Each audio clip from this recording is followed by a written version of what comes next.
We sort of parted company with Ian round about Big Chair because I started writing with Nicky Holland, and the direction we were heading in was, I mean, very piano based, very lyrical, and not particularly what Ian cared for. And he wanted to sort of get into production himself, and that's basically what he did. He went on to produce an album for Lloyd Cole and the Commotions, I think their last album together. He then went on to do Propaganda, and who else has he done? He's at the moment producing The Pretenders, so he hasn't done too badly, really. The way I see it is Tears for Fears is a successful gallery from which I can sell my paintings. You see? I mean, I own the name. I was always the main guy. And Kurt's always relied on me to come up with songs for him. In the early days it was easy, and as my writing progressed and my voice progressed, the music scene changed. It became more difficult. I wanted to bring in other singers as well, which I did with Oleta Adams. And in the end, his role it just kept diminishing and diminishing. And then when I took over as the producer as well, there wasn't a lot left for him to do. So it's quite natural, really. Well, the straw that broke the camel's back was, it was like, for me, I saw The Seeds of Love as being very successful. But for Kurt, it wasn't. I mean, he only sang one track on that album and, played bass on one track. And his involvement had been diminishing over the years, really. So it was really when we went out on tour. I mean, you live in each other's pockets, and you sort of there's no escape, and there's no chance for sort of quiet, calm, sort of thinking about things and that kind of thing. So it's like, that's really, I think it was during the show that we actually turned to each other and said, right, that is it. I think it was too much too young and too soon, and I think it was really sort of the schedules we were working on at one point were just sort of inhuman, and I think it's just much more fun nowadays. It's funny because somebody pointed out to me the other day, if you read that's why Kurt and I split up, if you read the credits for Seeds of Love, I thank my therapist and Kurt thanks his jeweller. The mind boggles.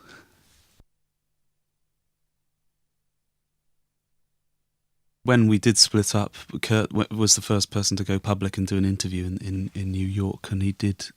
His basic premise was, that how hard this job is, and it's a soul-destroying job, and, I thought, it's a nice job if you can get it. It's a nice life if you can get it. And it's like, I think when you start out in this career, you start out with the best intentions in the world. You're young, you're innocent, you have no idea of the business side. You just want to get up there and play, and you want to go on top of the pops, and you want to be famous, and you want to make money. Bit by bit, as the saying goes, you are crucified on the cross of matter. Meaning that the rules and the regulations, the real world, intrudes upon your dream world, this vision you have of the glamour and that kind of stuff. It's eaten away and it's taken away bit by bit, by the business aspects. And now there's two reactions. You kind of go, you can say, all right, come on, crucify me. I'm going to stay true to my vision, stay true to my dream. I'm not going to get my business side together. I'm not going to make the money make sense and economics make sense and that kind of stuff. Or you can go, fine, I am not going to be crucified. I am going to accept, that burden, accept the rules and regulations, and I'm going to make it all work as one. I spent 6 years in psychotherapy, basically throughout my, from 24 onwards. I basically stopped going regularly at the end of Elemental, when we finished that album. So maybe that is significant. I think it's to do with age as well. I think you get, I mean, I'm now 31. I'm now a father. I look at my boy and I realise that he doesn't have the same childhood as me. You know, I grew up in, I was born in a council house. In a very, you know, we had no money. And it was quite violent, incredibly passionate, lots of jealousy. You know, my father was very ill. He was 20 years older than my mother. There was a lot of stuff to sort out and wade through. And I also think it's a problem coming from a cross-cultural marriage, French and English, because, you know, the passion of the French doesn't sit easily with the kind of rigidity of the Englishness. So it took a long time for me to really sort of find out and be comfortable with who I am. I am now, much more so. And I feel, you know, there's a lot of things I can handle. Well, I've been into sort of different bands at different periods, you know. I mean, I kind of grew up, you know, I was born in the 60s, and a lot of what was on the radio at the time, the Beatles and the Kinks and that kind of sound, even the Seekers, I remember. And throughout the 70s, I mean, I got into all the progressive rock, the same as every other kid at school, and Led Zeppelin and Genesis and Uriah Heep. Remember them? And, you know, I suppose when I put together a band sort of around about the age of 18, it was like the start of New Wave. And the Jam were incredible, you know, and then all the two-tone stuff, which I was just, I mean, as a young boy, was totally and utterly into. And I used to wear all the eye makeup as a mod and a parka and that kind of stuff. And but then I sort of I started to sort of listen to Talking Heads, really. A couple of other albums at the time, David Bowie's Scary Monsters and Peter Gabriel 3, were just a brilliant way of sort of pulling in all the influences of New Wave and sort of adding them with sort of more traditional rock things. And I thought, this is interesting. Well, yeah, I mean, it was just one of those weird situations. I mean, I was 15, and it was just before my 16th birthday, and I went out with this girl who was 18, and I lost my virginity. And the very next day, Elvis died. And I thought, oh my God, I better not have sex too often. So I was completely celibate until about the age of 18. And then I did it again, you know, and then John Lennon died. And I thought, oh my God, what is going on? This is incredible. I thought, well, I'd better replace the two of them.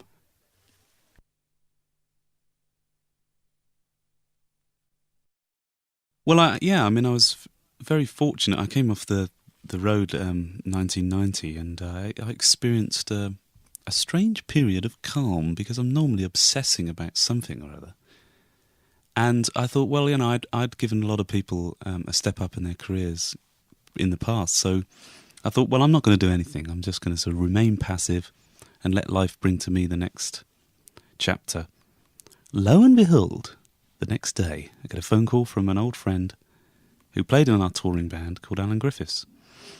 And he said, do you fancy doing some writing together? And I thought, well, I'm not sure. But I said yes.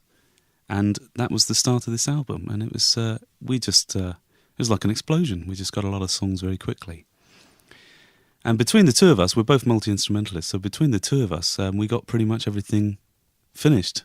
We just needed a third person to get it onto tape and to remain more objective. And we found that person in the guise of Tim Palmer, who is well known for mixing the Pearl Jam record and producing Tin Machine, Robert Plant, etc., etc. So those are the main characters nowadays. The fourth person was an engineer called Mark O'Donoghue. And we played a lot of table tennis, and we had a lot of good meals, and it was a very good experience. It's not dictatorial. I have worked in the past with dictatorial producers, and there's an incredible battle of, you know, clash of wills. I mean, it is terrible. When I produced Olita, I basically I practiced what I preached, and I really did let her do what she wanted to do, with a few nudges here and there. And I think in the end, it's her record. It's not my record. You know, I am there to serve her, and that's how I believe producers should be ultimately.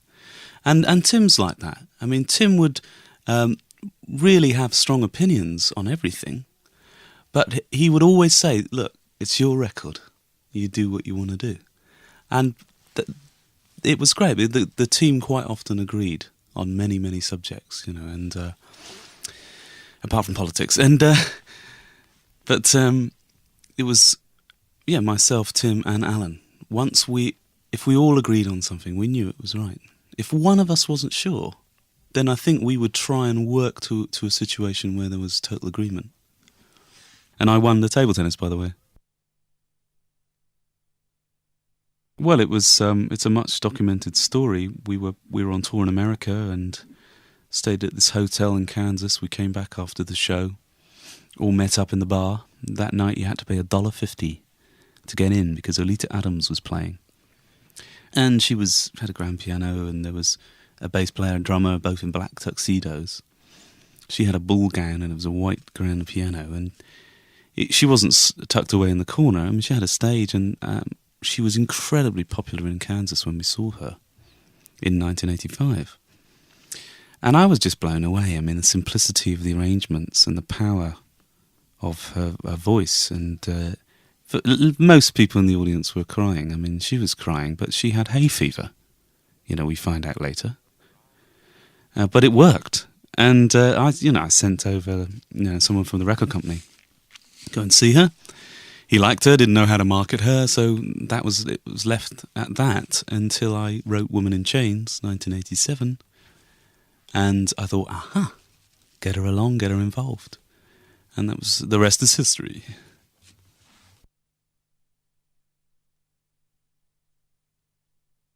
Elementary is something that I understand is quite simple. Elemental means, it means a couple of things. If you look it up in the dictionary, which I had to. Firstly, it refers to the four elements of earth, air, fire and water, which were once believed to be the basic building blocks of the universe. I kind of like that, you know? And it also means uncompounded. So, for instance, if oxygen, the element oxygen, isn't bonded with hydrogen in water, it's called elemental oxygen. So because Tears for Fears was a duo, you know, and now it's not, it's elemental. Tears for Fears is in its most elemental form, which is myself. Well, I actually think the way one measures it, the way one perceives it, is that guitars, bass and drums, they have much more weight. They really have a lot of gravity. You know, they're like the body and the soul of the piece. Stuff like, you know, a cockerel or a rooster crowing, that is just something you catch, for instance, out of the corner of your eye, you know, and the more you listen to the record, the more those little pieces of information become important. But at the beginning, they're not supposed to be. They're for the cans freak on the 19th listen.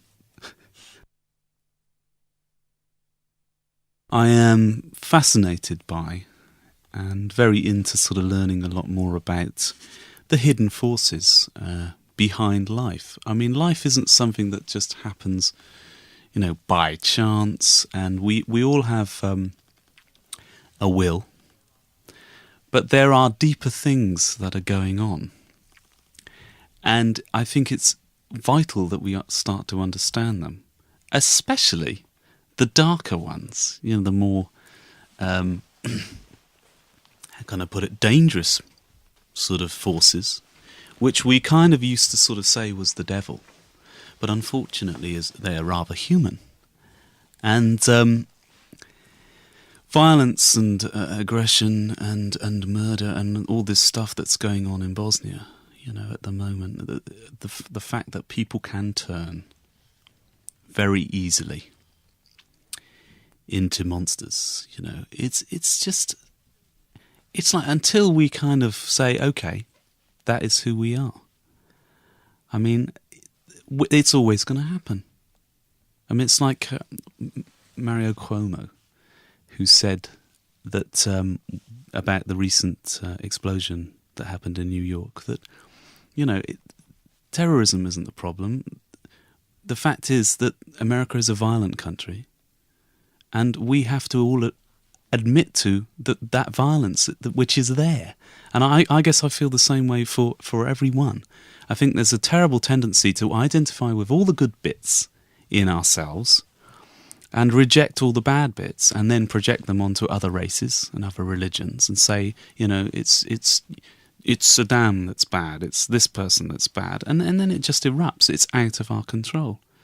So I do think that we really do have to find out a lot more about this, the instinctual side of us, which is no cleverer than a crocodile. It has the same morality, the morality of a snake. And so I think, you know, it's up to everybody as much as they can to kind of own up and take responsibility. This was recorded over 10 months, with about 2 months off in the middle to promote the greatest hits. That's quick for me. I think if I were in a four-piece guitar group, then we'd go into a studio, set up, and you could do an album relatively quickly. If you're working with computers, you're sat in front of a screen, changing numbers from 127 to 119 or whatever, and you're there for months, basically. That's the medium in which I work. Having said that, though, there wasn't really a lot of outside interference with this album. There wasn't a lot of fuss. We managed to duck a lot of the problems we had on Seeds of Love. It was pretty much A&R'd within the studio. What singles and the running order and finished mixes and that kind of stuff. And it just gives you a much stronger sense of, you know, when the record is finished, when the record is right, and that kind of thing.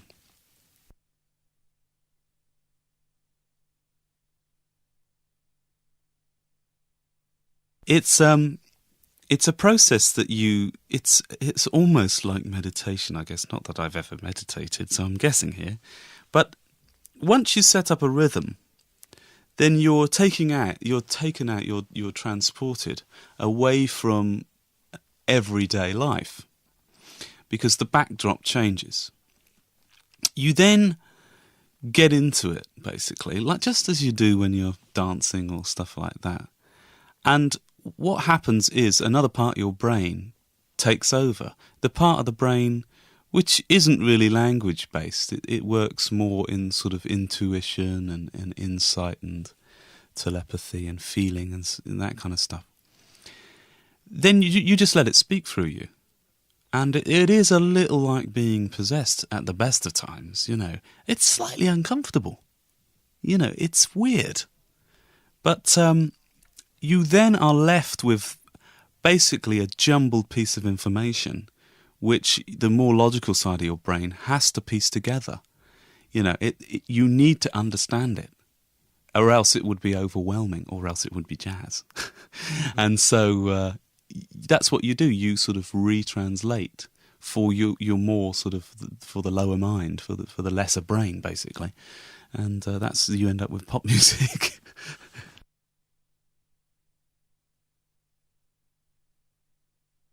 The answer is I don't know. I mean, what happened was I had every song for the album.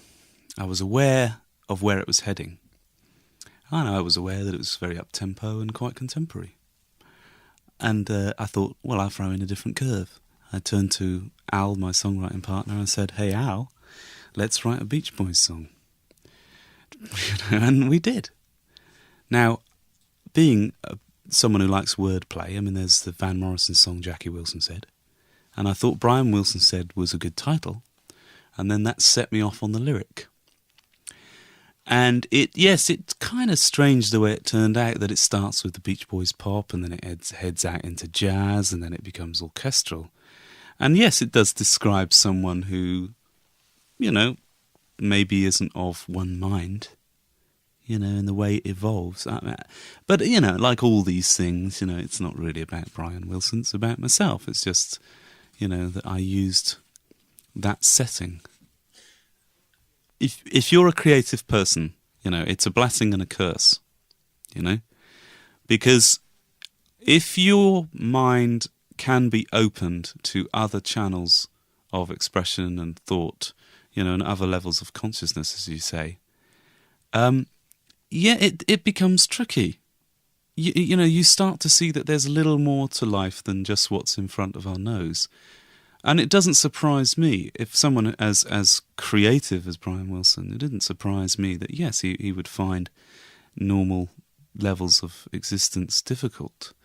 You know, I mean, it's kind of in my family. My father wasn't sort of someone who was able to keep a grip on reality, you know. So it's, you know, but then he was a Frenchman and my mother was English, and I've got that kind of English, sensible sort of, you know, frame of mind as well. So I'm not too worried. I mean, I find you go around the world and promotion and you meet lots of people and it's very glamorous and you work with videos and you make a record and all of a sudden you are supposed to be somebody. And I go back and I walk around the garden and there's lots of trees and there's lots of countryside and you're nobody, you know? You're just a villager. And there's just something about it that makes you, it clears your head and it really pulls you back down. And it's great. God, well, I can't, you know, I mean, it was just one of those things. I just programmed a rhythm, you know, boost the cat, the boo cat, boost a cat, boo cat.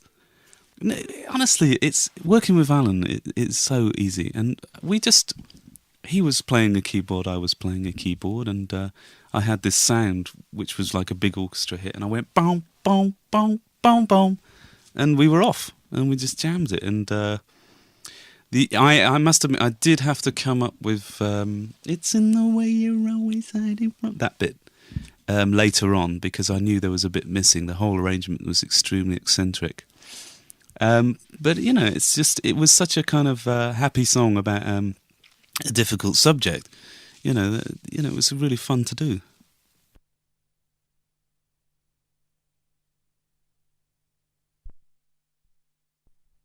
Well, it's both, actually. I mean, it's fantastic to have, but I mean, nowadays, I mean, you want to work in a studio, want to spend a long time, and you're spending roughly £1,000 a day. And if you work as long as I do, it's a lot of money. And you have to sell an awful lot of records to make any money back. So I thought, well, I'll take the budget, the recording costs, and I'll put together a studio, and which doesn't cost me anything to work in. I mean, it's nice. Also, I mean, my wife and I, we had a baby, and it was great. I mean, I could change nappies and make a record. Neptune's Kitchen is actually a fish and chip shop on the Earls Court Road. But Neptune in astrology is associated with music. It's also associated with alcohol, but we won't talk about that. But kitchen is somewhere where you sort of cook things up, and I thought it'd be a good title. No. There's not. I mean, the whole point of the sampling is it relates very much to what's called postmodernism, which is really the belief that everything has been done. Okay? Because everything has been done, you can steal it, you can, you know, move it around, you can sort of cut it up, and by that process you're creating something completely new. So that's my approach. I mean, it's kind of like, well, you know, I mean, there's no harm in looking back at the 70s and 60s and stealing this and stealing that. I mean, when the Beatles were making records, I mean, one of them would be doing the vocals and the other would be going, it sounds too much like Buddy Holly. Now, we don't know that. We haven't got we don't have a clue who it sounds like, who Lennon's trying to sound like, you know, like Elvis Presley or stuff like that. Because those were really the people they were trying to emulate. So I think it's the same nowadays. I think a lot of kids growing up, they don't know who these people are, you know? I had a real big shock when I met a 6-year-old and I said, do you know who Elvis Presley is? And he goes, no. And I was like, oh my God! You know? So it's like, you can do that and it's good fun.